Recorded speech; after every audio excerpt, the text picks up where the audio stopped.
नहमदुहु व नसल्ली अला रसूलिहिल करीम। मेरे अज़ीज़ साथियों, आज मैं बताऊंगा कि कुर्बानी किस पर वाजिब है, कौन से शख्स हैं जिनके ऊपर कुर्बानी करना वाजिब है।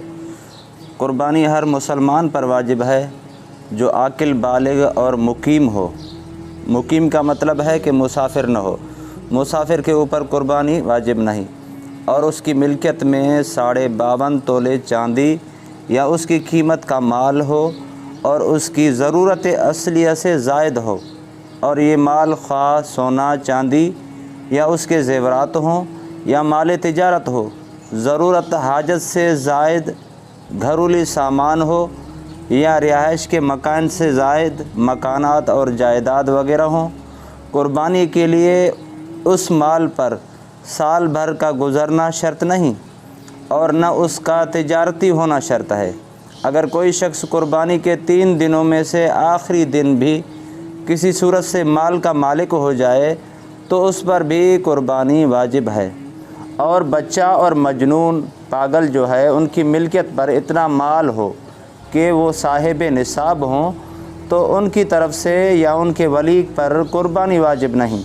अगर कोई शख्स शरई कायदे के मुताबिक मुसाफिर हो, यानी कुर्बानी के दिनों में अपने वतन से 48 मील या उससे ज़ायद दूरी में हो तो उस पर भी कुर्बानी वाजिब नहीं।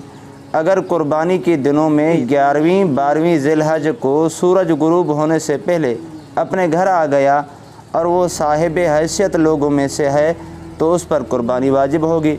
अगर कोई शख्स ऐसा है जो साहिब हैसियत नहीं, यानी 52.5 तोले चांदी या 7.5 तोले सोना या उसकी कीमत का माल उसके पास नहीं, लेकिन अगर उसने कुर्बानी के दिनों में कुर्बानी की नीयत से कोई जानवर ख़रीद लिया तो उसी जानवर की कुर्बानी उस पर वाजिब हो जाती है, क्योंकि गरीब आदमी के लिए कुर्बानी की नीयत से कोई जानवर ख़रीदना नज़र के हुक्म में हो जाता है, जिसको पूरा करना बंदे पर वाजिब और ज़रूरी हो जाता है। और ज़रूरत असलिया से वो ज़रूरत मुराद है जो जान या आबरू से मुतालिक हो, यानी उसके पूरा न होने से जान या इज़्ज़त और आबरू जाने का अंदेशा हो। मसलन खाना पीना, कपड़े पहनना, रहने का मकान, बाकी बड़ी बड़ी देगें, बड़ी बड़ी फ़र्श, सामाने, video tape, record, television, VCR वगैरह ये असबाब ज़रूरिया में दाखिल नहीं, इसलिए उनके मालिक पर कुर्बानी वाजिब होगी जबकि उनकी कीमत निसाब तक पहुंच जाए। अगर उनकी कीमत निसाब को नहीं पहुंचती तो उस पर कुर्बानी वाजिब नहीं।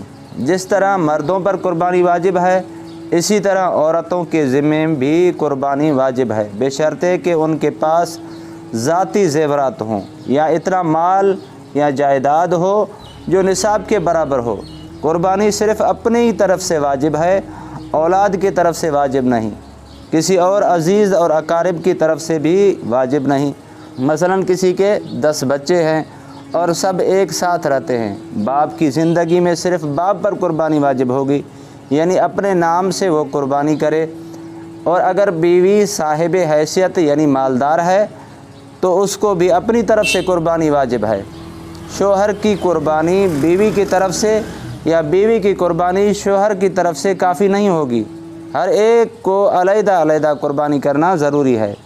बाद लोग ऐसा करते हैं कि किसी साल अपने नाम से कुर्बानी कर लेते हैं और किसी साल अपनी बीवी की तरफ से, यानी हर साल नाम बदलते रहते हैं, ये जायज़ नहीं।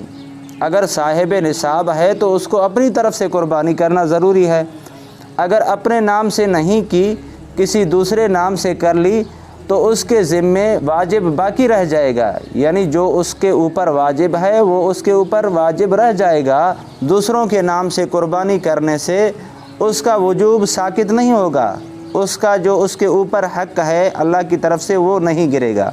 अगर वालिद साहब की वफ़ात हो चुकी और औलाद एक साथ रह कर कारोबार करती है तो अगर उनका माल मुश्तरका या जायदाद तकसीम करने के बाद हर एक शख्स साहिब निसाब हो जाता है, यानी मालदार हो जाता है, तो हर एक बालिग औलाद को अपने अपने नाम से कुर्बानी करना ज़रूरी है। अगर किसी एक भाई की तरफ से कुर्बानी की तो बकिया भाइयों के ज़िम्मे वजूब बाकी रह जाएगा। अगर माँ बाप पर कुर्बानी वाजिब थी اور وہ نہ کر سکتے تو انہیں وصیت کرنا ضروری ہے۔ یعنی کوئی شخص صاحب نصاب تھا، اپنی زندگی پر قربانی نہیں کی 3 سال 4 سال، تو مرنے کے وقت وہ وصیت کرے، اس کے اوپر واجب ہے۔ اگر وصیت کر کے انتقال کیا تو ان کی طرف سے ان کے مال میں سے قربانی کرنا ضروری ہے۔ اگر وصیت نہیں کی ہے تو ان کی طرف سے واجب نہیں۔ اگر کوئی شخص ان کی طرف سے قربانی کر دے تو یہ قربانی نفلی ہوگی، اس کا واجب نہیں گرے گا، صرف اس نفلی قربانی کا ان کو ثواب پہنچے گا۔ اللہ تبارک و تعالیٰ سے دعا ہے کہ اللہ تبارک و تعالیٰ ہم سب کو دین پر عمل کرنے کی توفیق عطا فرمائے اور دینی مسائل سیکھنے کی توفیق عطا فرمائے۔ وما علینا الا البلاغ المبین۔